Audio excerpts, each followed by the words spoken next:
The sun dipped below the horizon as Sarah stumbled upon an abandoned cabin deep in the woods. Shadows danced ominously, and the air grew thick with foreboding. Curiosity mingled with unease as she cautiously pushed open the creaking door. Inside, a layer of dust coated everything, frozen in time. The flickering candlelight revealed old furniture draped in tattered cloth and a faded portrait with sinister eyes. A chill ran down Sarah's spine. As she turned to leave, whispers echoed, chilling her to the core. Panic rising, she dashed for the exit, only to find the door sealed shut. The air grew icy, her breath misting in fear. A voice whispered, "You shouldn't have come." Heart pounding, Sarah stumbled into a hidden room. The walls adorned with arcane symbols glowed faintly. A figure materialized from the shadows, eyes gleaming with malice. "You've awakened me," it hissed. Paralyzed with terror, Sarah watched as the entity advanced. In a final act of desperation, she uttered a forgotten incantation. Light erupted, banishing the darkness. The entity shrieked, dissipating into smoke. The cabin trembled, releasing Sarah from its clutches. Gasping for air, she fled into the night, the cabin crumbling behind her. As dawn broke, Sarah collapsed, haunted by the cabin's malevolent secret. In the distance, a faint whisper lingered, "I'll always find you." Sarah, slowly waking in the depths of the forest, found herself enveloped in darkness and silence, with only the sound of her own breathing filling the air. Her body trembled as she tried to piece together the chaotic thoughts in her mind. The last words that echoed through her consciousness sent a fresh wave of fear coursing through her. "I'll always find you." As she slowly rose to her feet, the cold, damp forest air brought her back to her senses. She wanted to run. But where to? The memory of the crumbling cabin still vivid in her mind, she knew she had to put as much distance between herself and that malevolent place as possible. She stumbled through the underbrush, branches scratching at her arms and legs, but she barely felt the pain. Her thoughts were consumed by the sinister figure she had encountered and the incantation she had miraculously remembered. She had no idea how she knew those words or why they had worked, but they had saved her life. The forest seemed endless, the trees towering over her like silent sentinels, watching her every move. Hours passed, or perhaps it was only minutes. Time seemed to stretch and contract in her panic. Finally, she emerged into a clearing where the first rays of dawn were breaking through the treetops. Exhausted, she collapsed to the ground, her breaths coming in ragged gasps. The sense of relief was fleeting, however, as she couldn't shake the feeling that she was still being watched. Sarah forced herself to her feet once more, determined to find her way back to civilization. As she trudged through the woods, she couldn't escape the nagging sensation that something was following her. Every snap of a twig, every rustle of leaves set her nerves on edge. She quickened her pace, driven by a primal instinct to flee. After what felt like an eternity, she stumbled upon a narrow dirt road. Relief washed over her as she realized this path might lead her to safety.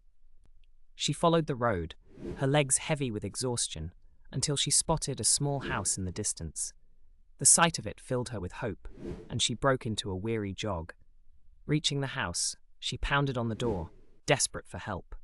An elderly woman answered, her eyes widening in surprise at the sight of Sarah's disheveled appearance. "Please help me," Sarah gasped, her voice hoarse. "I was lost in the woods, and something was chasing me." The woman ushered her inside, giving her water and a blanket. As Sarah recounted her harrowing ordeal, the woman's expression grew more serious. "You encountered the spirit of the old cabin," the woman said gravely. "Many years ago, a sorcerer lived there, practicing dark magic. When the villagers discovered his deeds, they burned the cabin down, but his spirit lingered, trapped in the ruins. It feeds on fear and can possess those who wander too close." Sarah shuddered at the thought. "I thought I banished it with the incantation." The woman shook her head. "You may have driven it away for now, but it will return. The spirit is bound to the land. It will never truly be gone."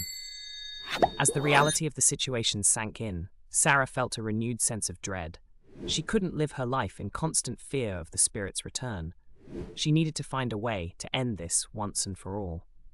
"Is there any way to destroy it?" she asked, desperation tinging her voice.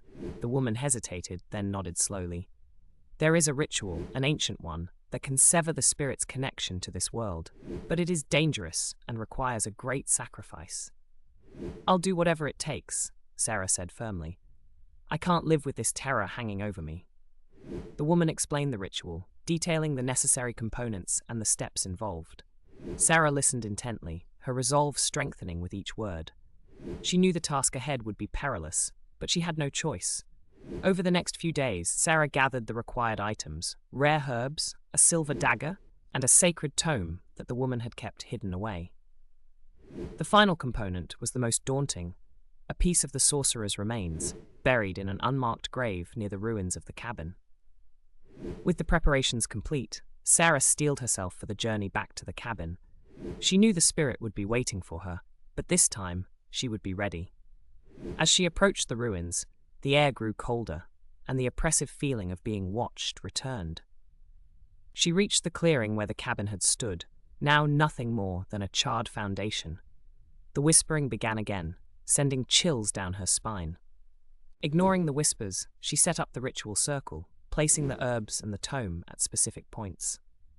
She took a deep breath and began chanting the incantation the woman had taught her. The wind picked up, howling through the trees, as if the forest itself were protesting. Suddenly, the ground trembled, and the spirit materialized before her, its eyes burning with rage. It lunged at her, but Sarah stood her ground, continuing the chant. The silver dagger in her hand glowed with an otherworldly light as she plunged it into the center of the circle. A blinding flash erupted, and the spirit shrieked in agony. The symbols on the ground glowed fiercely, binding the spirit within them. With a final cry, the spirit was pulled into the dagger, which shattered into pieces, scattering across the ground. The forest fell silent, the oppressive weight lifting from Sarah's shoulders.